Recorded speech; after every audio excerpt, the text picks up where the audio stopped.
Addressing the convocation, the Union Minister for Education said, I am grateful to the authorities of the university for having invited me to participate in this function.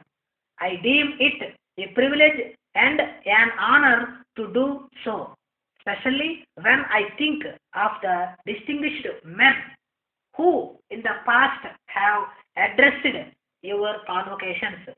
To the young men and women who have been awarded the degrees and distinctions today, I offer my warm felicitations.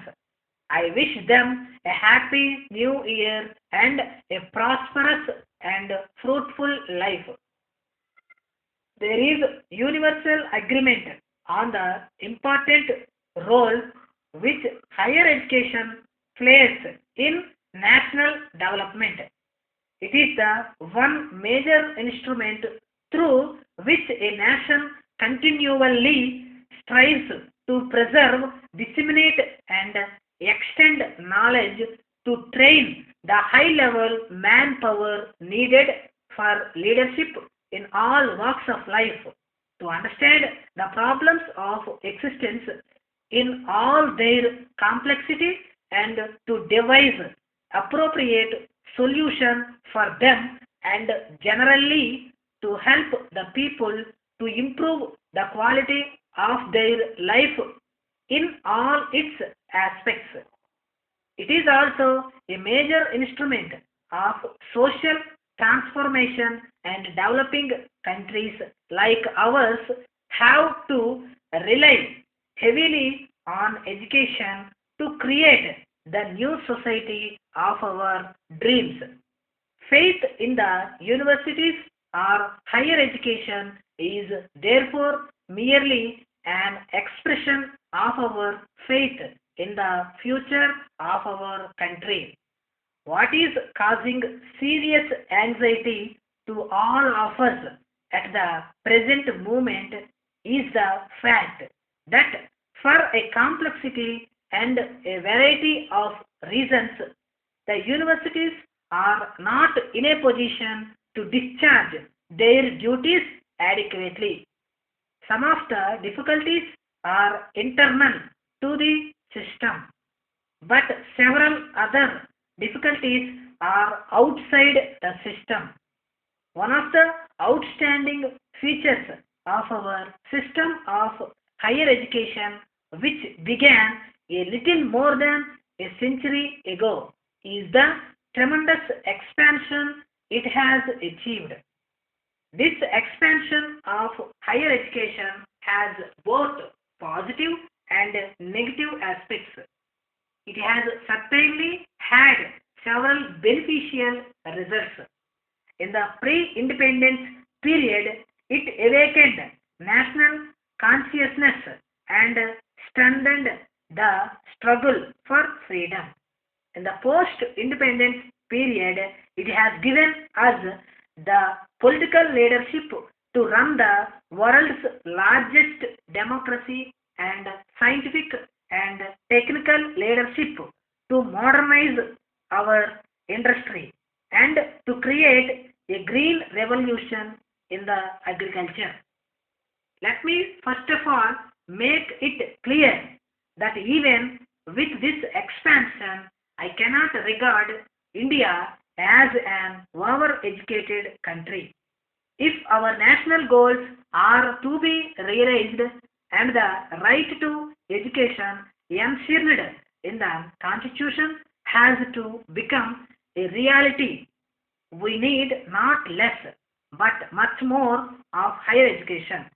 Unfortunately, a good deal of expansion that is now taking place in higher education is at the cost of quality.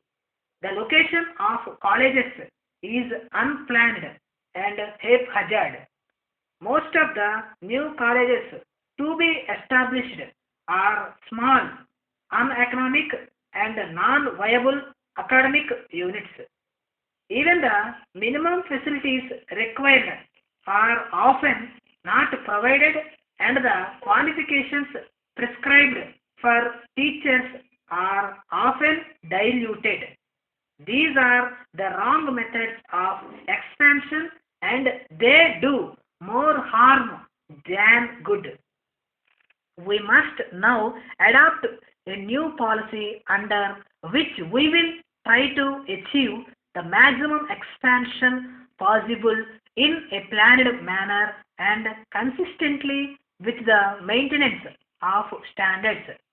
Perhaps a major restraint in the present situation is the limited number of competent teachers available and the lack of monetary and material resources.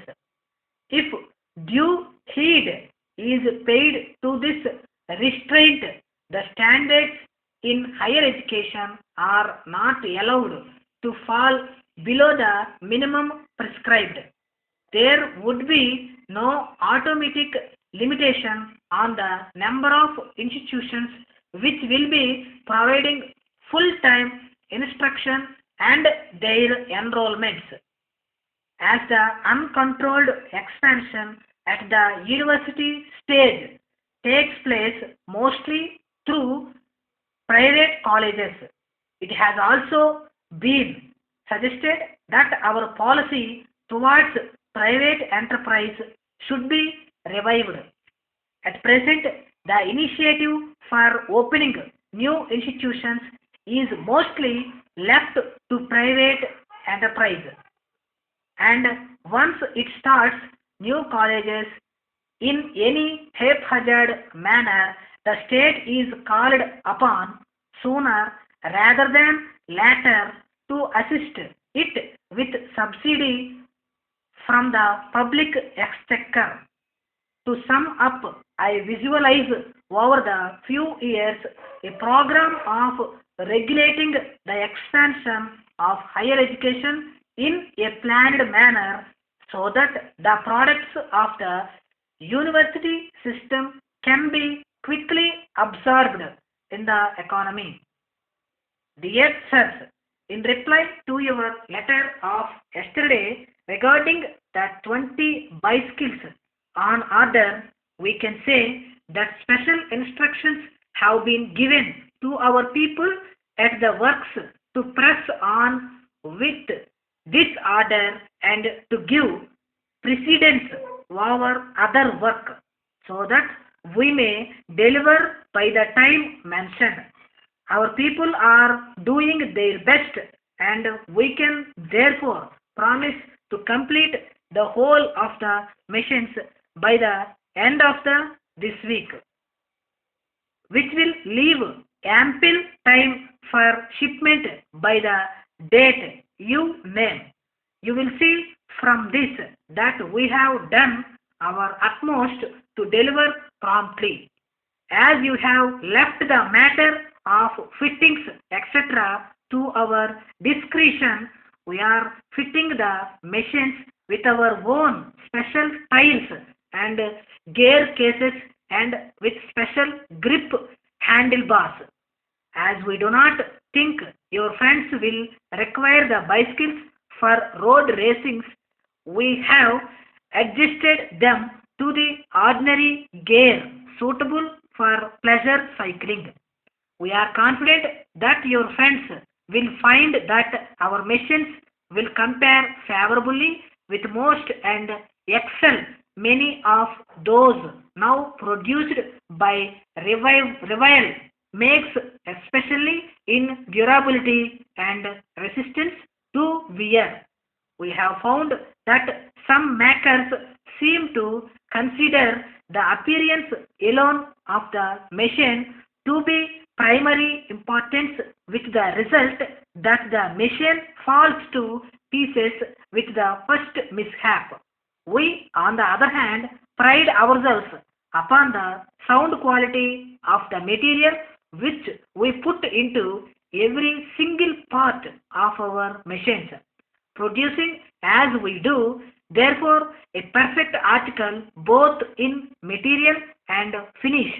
We find the demand for our makes is rapidly increasing for the simple reason that the members of the public who use bicycles know how to appreciate a reliable article. Awaiting your further favors. We are.